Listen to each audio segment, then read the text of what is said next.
Friends, past 9 months of COVID-19 period has tested our emotion at its apex. Those days made us realize that emotions play a major role when we talk about relations, team building, leadership, and family. People who understand how to handle emotions well and in right direction, they are always successful in having healthy relationships with everyone.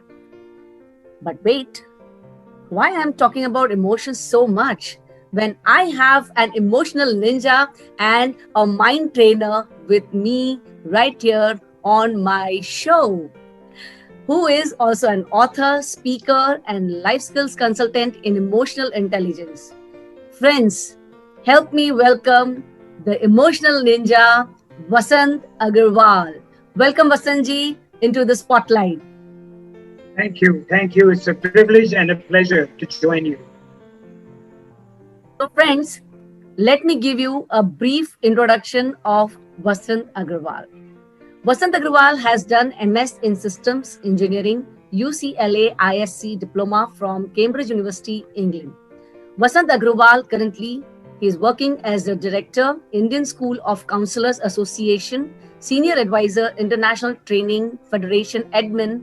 He's admin of Emotional Intelligence Group, that is Emotional Intelligence Alliance on LinkedIn, having over 15,000 connections on LinkedIn, including eminent educationists and psychotherapists. Vasant Agarwal has vast experience in various fields. He is an author of the book naming The Accidental Addict and the Power of Positive Thinking under editorial review at Penguin Random House, New York. He is a speaker at international conferences across India.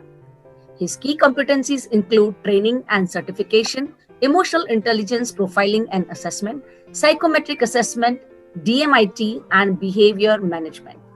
He is heading Discover My Mind Pune, India as director. He believes in knowledge sharing with socio-emotional learning experts throughout India. Vasantji, I'm truly flabbergasted after knowing your intellectual experience in the field of emotional intelligence. So, I'm really surprised that you had a tremendous corporate experience. How come you got deviated to emotional ninja? That's a good question. I wonder about it myself. I've spent over 40 years in America, and I came back to India to give back to my country. I stumbled on this field of emotional intelligence by accident. And the more I got into it, it intrigued me, it fascinated me. And the more I looked into it and studied it, the more it interested me. And I found that this is a way to give back, to help people that are suffering from whatever emotional problems that they are. And so I began then to first grasp and understand the concept of emotional intelligence. And then in that process, I began to write a book on it, which has just been completed. So we'll talk about that later. But basically, it was by accident. I mean, I don't have a PhD in psychiatry or any other, but I do have a PhD in common sense and people like that. What is emotional intelligence in your opinion and why is it important? Good question.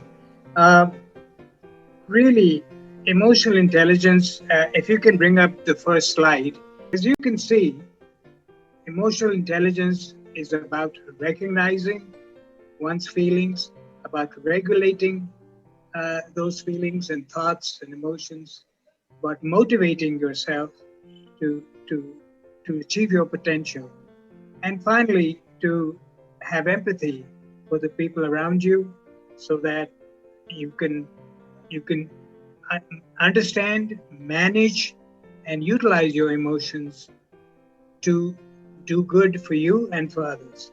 It also involves stress management, dealing with challenges, maintaining, improving relationships, and most importantly, self awareness and communication skills. And these are important skills.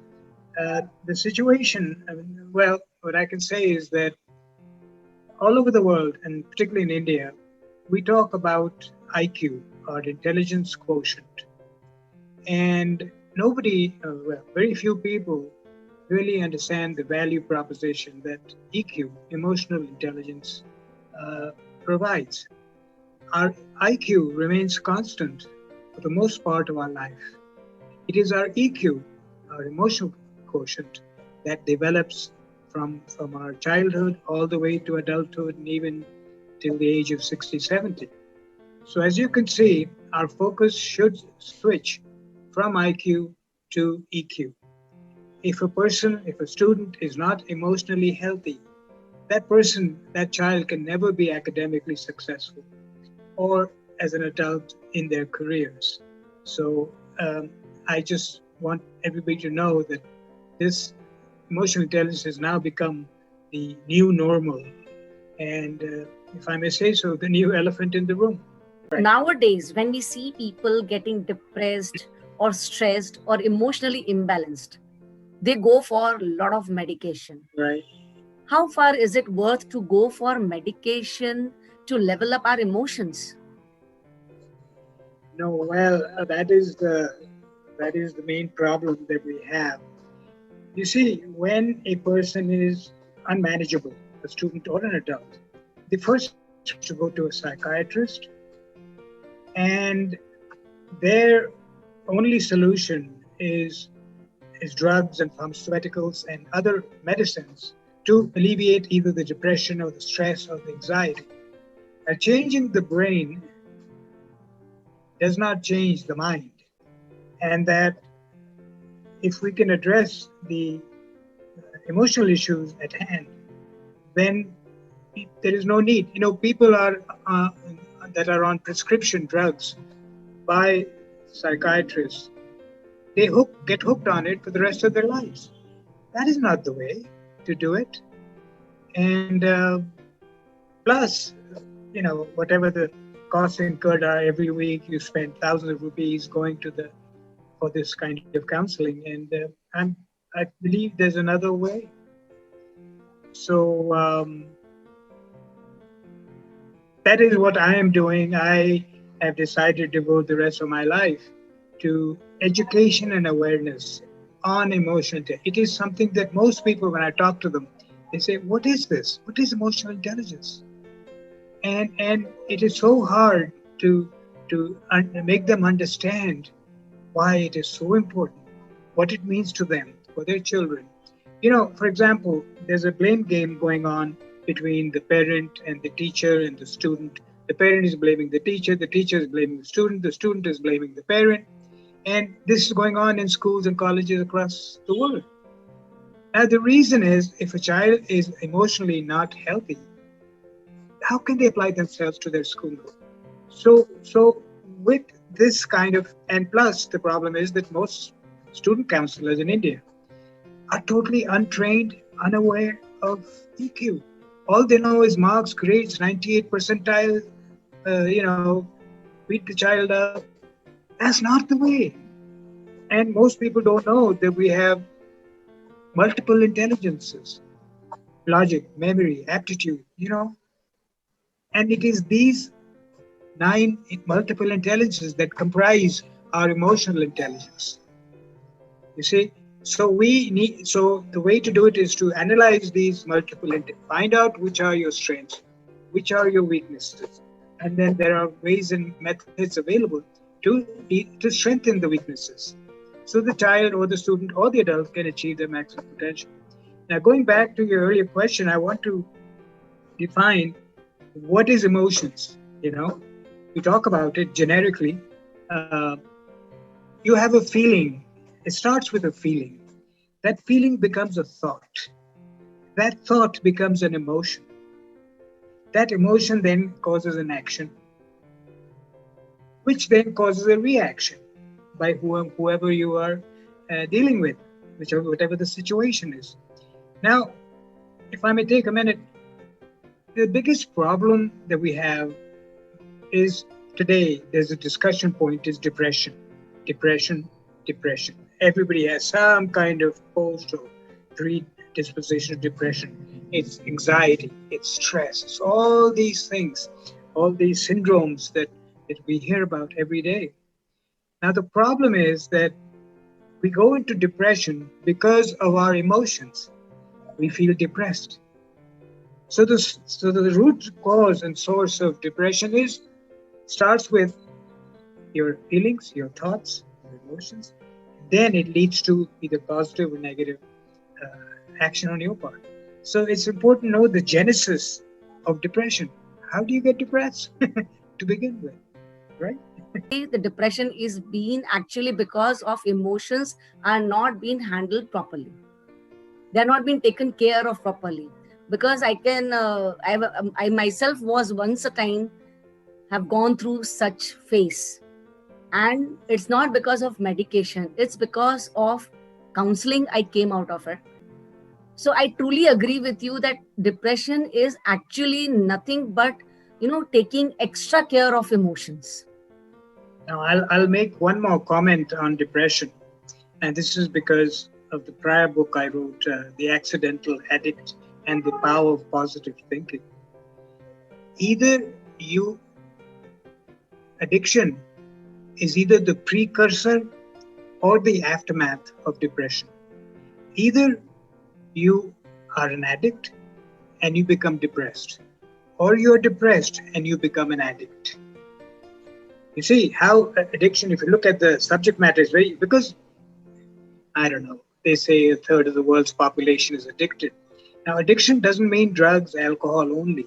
There are 98 known addictions. It could be eating, it could be gambling, it could be anything. Anything done in excess is an addiction. So there is a correlation between addiction of any kind and depression. So this is just a side note, and we can talk about that because addiction is an equally serious issue today worldwide. So here I will definitely want to mention that during my depression I was addicted to eating, of course, and I There you became go. so fat. There you go. There you go. When people say, oh, but alcohol and drugs is bad, but eating you become fat, that's okay. That's not the case.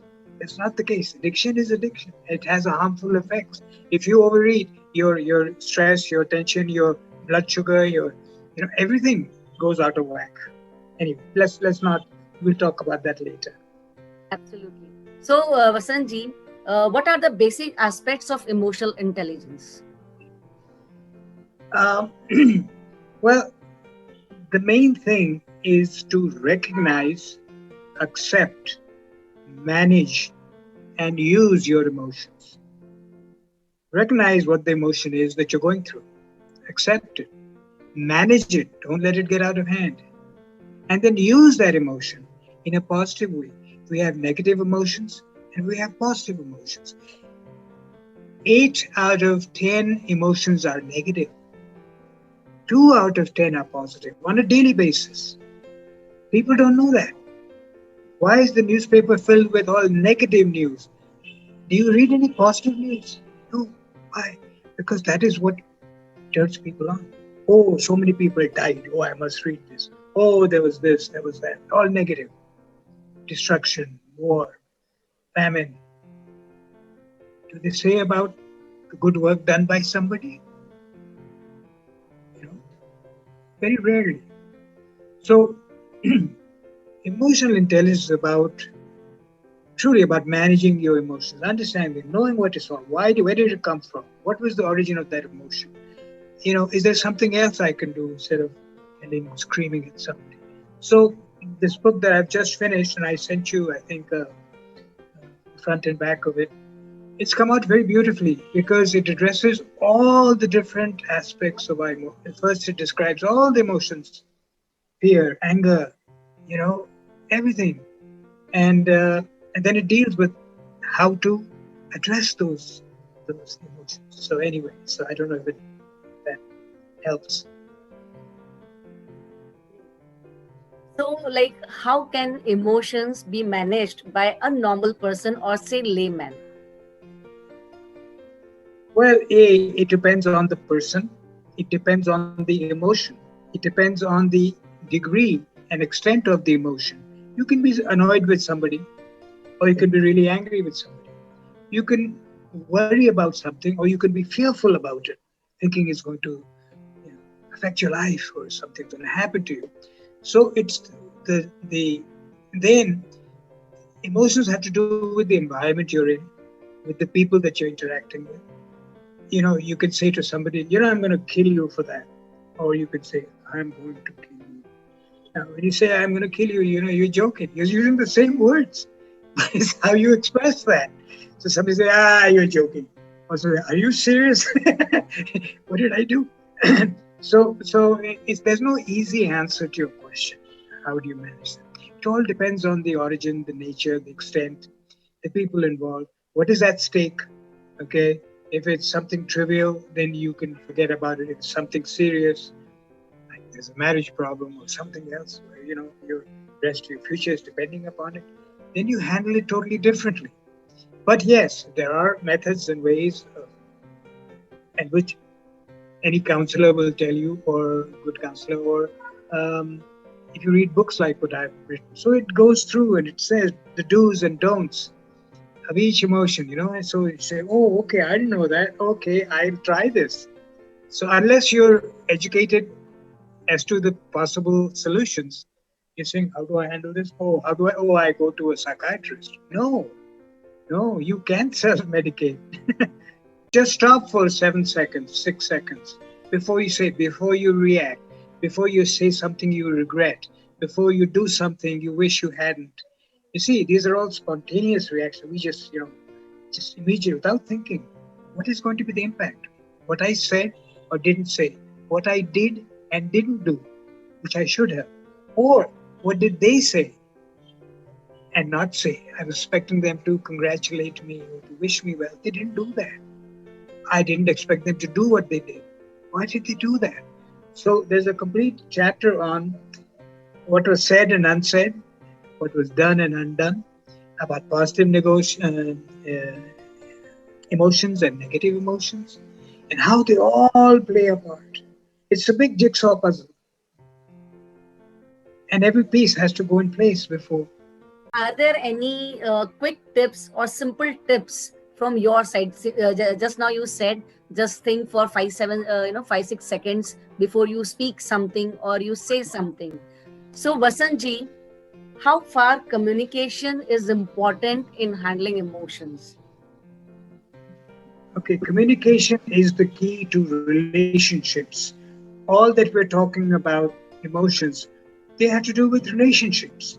So if there is no communication between two people, then there can be no transfer of emotions, whether they're good or bad, positive or negative.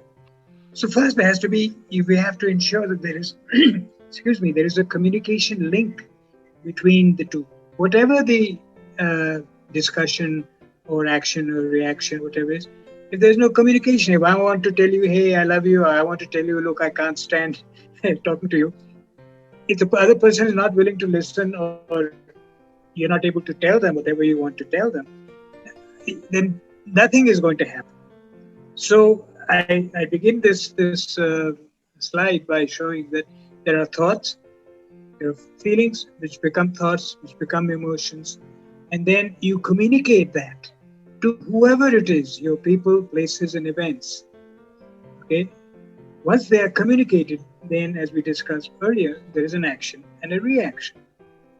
And to each of that action, there is a consequence.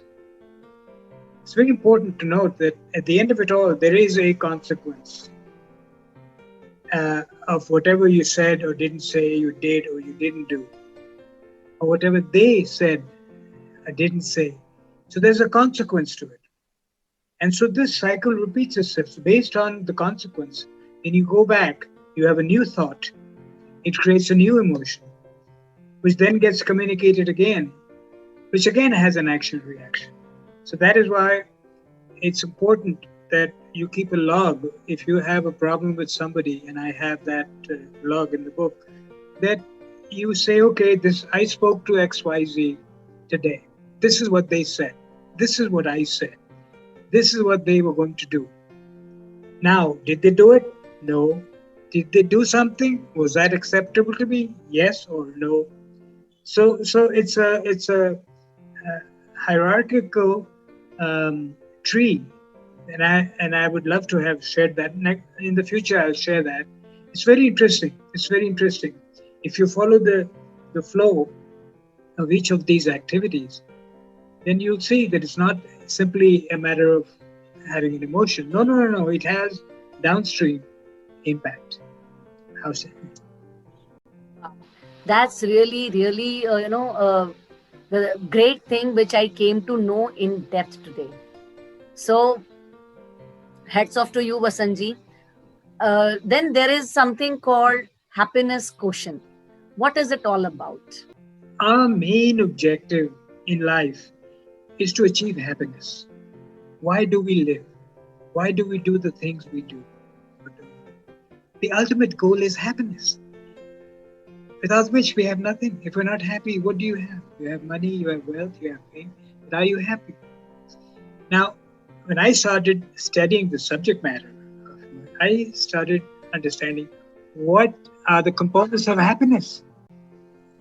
In happiness, to achieve happiness, there are many things that comprise happiness: your emotional quotient, your intellectual quotient, your creative quotient, your curiosity quotient, attitude, aptitude, ability, spirituality, social, and fitness.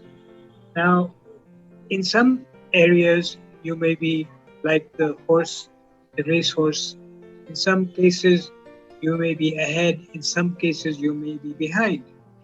Now, emotional intelligence is about analyzing these quotients, okay, and seeing where you need help and to do what it takes to bring yourself up to achieving. It's all about achieving your potential. Every child, every adult, they have an inborn potential in life.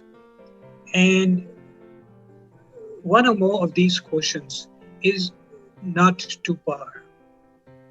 And so you have to look at it. You have to say, now, if I may say so, there are various tests to evaluate these quotients.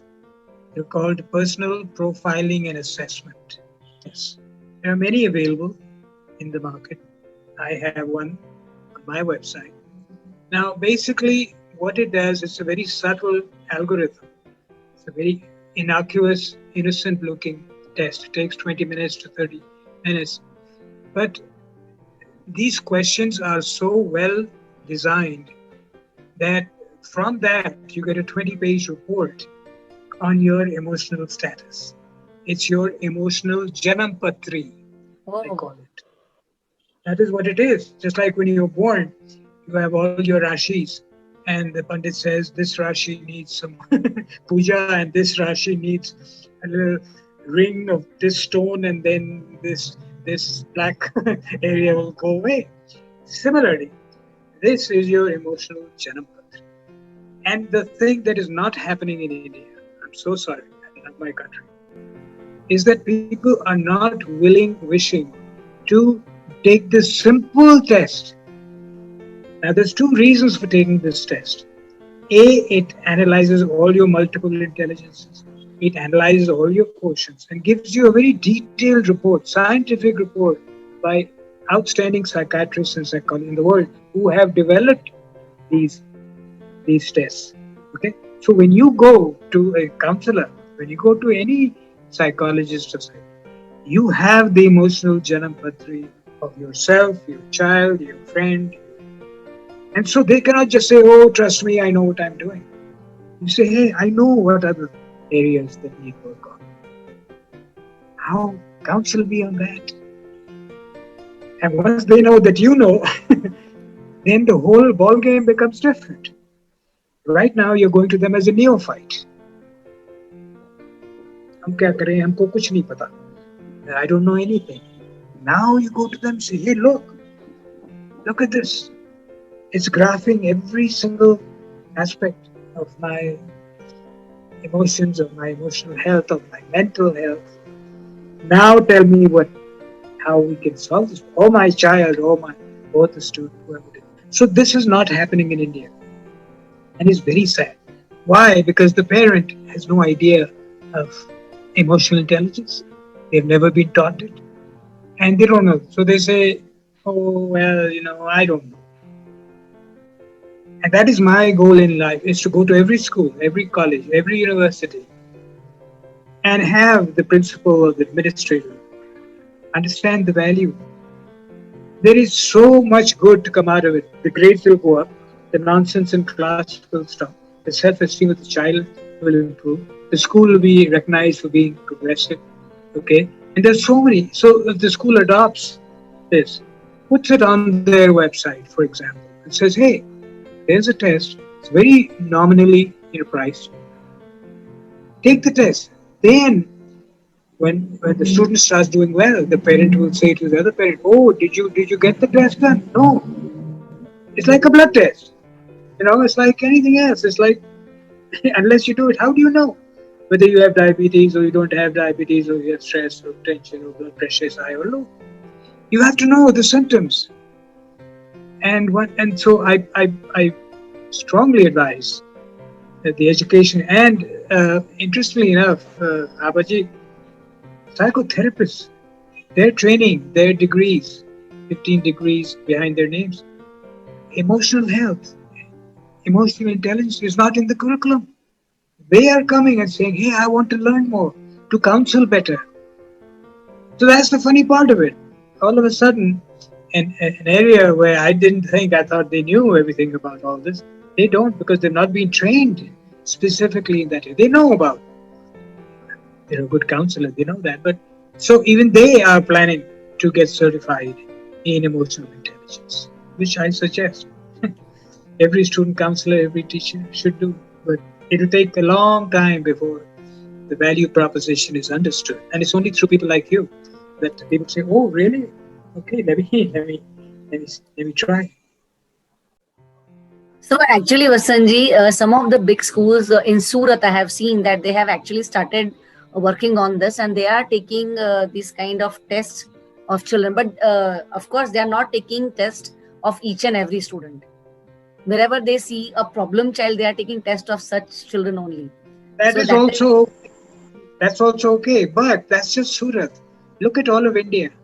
There are 86,000 CBSE affiliated schools and 40,000 non-CBSE private and government schools. Total enrollment of students is in the crores of students. Now, even if a fraction of them can, like you said, take the test, then their lives will change. The parents, everything. Today's children, they won't talk, they won't sleep, they won't eat, they're on their internet or their mobile phone, they're hanging out with funny characters. All the communication is gone, which we were just discussing. So then they're not doing well in school. Now the blame game starts. Why are you not doing well? So that is why this is what we are discussing today is so important.